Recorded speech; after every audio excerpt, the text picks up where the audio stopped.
మా అమ్మగారిది మొలగపొడి, అత్తవారిది వెన్నలపాలెం. నేను విజయవాడ పనికి వెళ్ళిపోయాను. నేను విజయవాడ నుంచి వచ్చాను. మరి ఏంటంటే మరి నేను చెప్తాను, మరి అర్థం చేసుకోవాలి అందరూ కూడా. అలాగే మరి మీ విజయవాడ దొరకతల్లి మరి నా మెనవాళ్ళది. మరి నేను కదిలి వచ్చాను విజయవాడ నుంచి. తెలుసా నేనెవరో తెలుసా? నేనెవరో తెలుసా? నీ అన్న నువ్వు వచ్చారే, దర్శనానికి వచ్చారా? పొట్టి చీర పట్టుకొని వచ్చారు కదా విజయవాడ కొండెక్కి. 101 మెట్టు ఎక్కి రాలేదా? మర్చిపోయావా?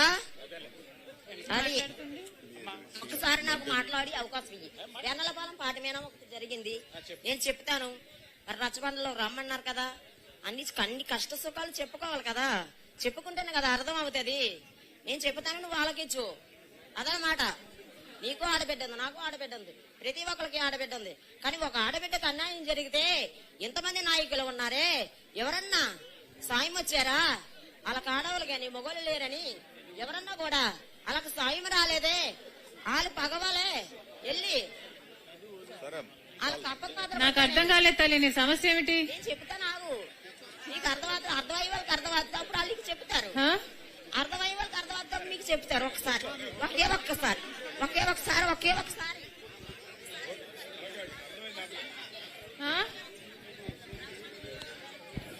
సమస్య ఏంటమ్మా? సమస్య చెప్పాలి కదా అమ్మా. నీ శోధించడానికి అందరికి టైం లేదు కదా. ఒకే ఒక్క మాట నన్ను అర్థం చేసుకోండి. మా పాప అమ్మాయిని ప్రేమించింది ఎనలపాలెం, వాళ్ళ అమ్మగారిది ఎనలపాలెం. ఆ అమ్మాయిని నర్సీపట్నం జామ్ లో ఇచ్చారు. ఆ అమ్మాయికి 2 ఆడపిల్లలు. అందులో చిన్న అమ్మాయిని ఎనలపాలెం మసిరెడ్డి రాసుకున్నాడు కదా, మసిరెడ్డి సత్యబాబు వాళ్ళ అమ్మాయిని ప్రేమించి 6 సంవత్సరాల కిందట ప్రేమిస్తే ఆ అబ్బాయికి జాబ్ లేదు, ఏమి లేదు, ఏమి లేదు.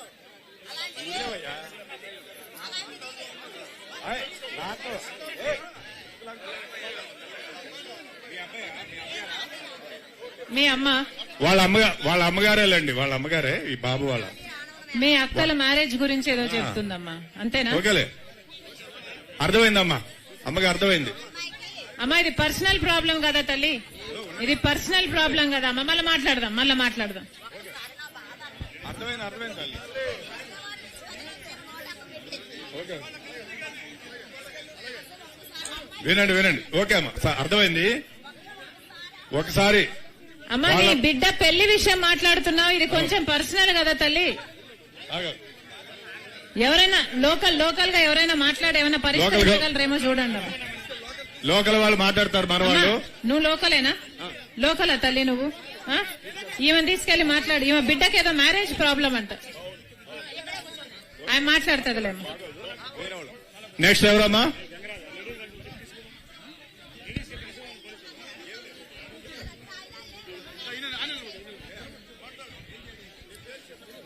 నా పేరు పనుపు బెన్నయ్య అండి.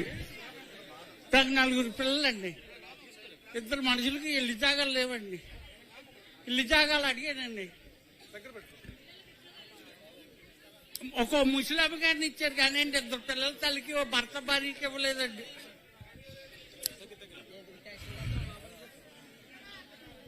ఇద్దరు పిల్లల తండ్రి అండి, ఓ భర్త భార్య. ఓ ముసలామి గారిని ఇచ్చారు కదండి, ఇల్లు జాగా ఇచ్చారు కదండి. ఇది పాక కట్టుకోండి ఎరుపాత జాగాలో. ఒక అమ్మ అలాగే కనికరించి ఇల్లు జాగా అందక ఇక్కడ కట్టుకోవాలంటే అక్కడ కట్టుకుంటానండి.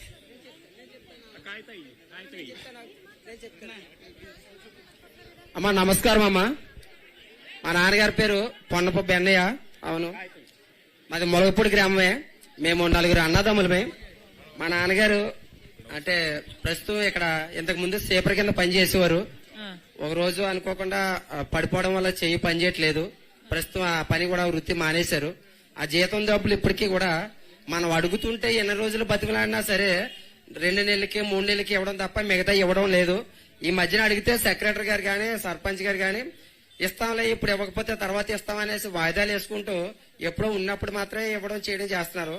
అదొకటే మేము 4 అన్నదమ్ములకి నలుగురిలో ఏ ఒక్కరికి ఇల్లు స్థలం ఇవ్వలేదండి. దానికోసం నేను ఎన్నిసార్లు దరఖాస్తు చేసినప్పటికీ దాన్ని రిజెక్ట్ చేసేవారు లోకల్ గా. ఇంకొక విషయం ఏంటంటే మా నాన్నగారు చెప్పేది ఏంటంటే కనీసం ఇద్దరు అన్నదమ్ములు ఉంటే ఒకరికైనా ఇవ్వాలి అలాగని చెప్పేసి అడిగినా వాళ్ళకి ఇవ్వలేదు. సింగిల్ గా ఒక ముసలామే ఉన్నా సరే వాళ్ళకి కొంతమందికి స్థలాలు ఇచ్చారు, వాళ్ళకి అనుకున్నవైన వాళ్ళకి. కొంతమందికి ఇద్దరు అన్నదమ్ములు ఉన్నప్పటికీ స్థలాలు ఇచ్చారు, కానీ నలుగురున్న వాళ్ళకి కానీ ముగ్గురున్న వాళ్ళకి కానీ ఇల్లు స్థలాలన్నా ఇవ్వలేదు. ఎన్నిసార్లు దరఖాస్తు చేసినా అవి పట్టించుకోలేదు. అవి మీ దృష్టికి తేయడానికే మా నాన్నగారు మాట్లాడుతున్నారు. దాంట్లో కొంతమంది అర్హత ఉన్న వాళ్ళకి కానీ పెన్షన్లు కానీ 45 సంవత్సరాల వీటికి సంబంధించిన కానీ కొంతమందికి అందలేదు. అవి ఎవరికైతే వాళ్ళకి అనుగుణమైన మనుషులు ఉన్నారో వాళ్ళకి మాత్రం వయసులు మార్పించి మాత్రం 45 సంవత్సరాలు ఆ అమౌంట్ రావడం కానీ ఇటువంటి చాలా గ్రామాల్లో సమస్యలు ఉన్నాయి. కాకపోతే రాజకీయ పరంగా కొన్ని ఇబ్బందులు ఎదురయ్యి అవి దృష్టికి చేస్తే ఏమవుతారని కొంతమంది మాట్లాడలేకపోతున్నాం. ఇవి మా కుటుంబంలో జరిగిన విషయం అండి. ధన్యవాదాలు. ఉద్యోగాలు చదువుకున్న యువత ఉండగలిగి అరే మైకి అండి అయ్యా. చాలా వరకు చదువుకున్న యువత ఉండగలిగి మా గ్రామాల్లో బయట గ్రామాలకి సెక్యూరిటీ గార్డుల కింద రాత్రులు గాని పగలు గాని సెక్యూరిటీ గార్డుల కింద పని చేయాల్సి వస్తుంది. డిగ్రీలు చదివిన కుర్రోళ్ళు ఉన్నారు, కానీ ఇతర బయటికి వెళ్ళిపోయి ఎక్కడెక్కడో కష్టపడి బాత్రూముల దగ్గర ఇలా సెక్యూరిటీల దగ్గర వీటి పనికే తప్ప మాకు వృత్తి గాని అటువంటి పని గాని వాళ్ళకి ఏది చూపించిన అవకాశం లేదండి.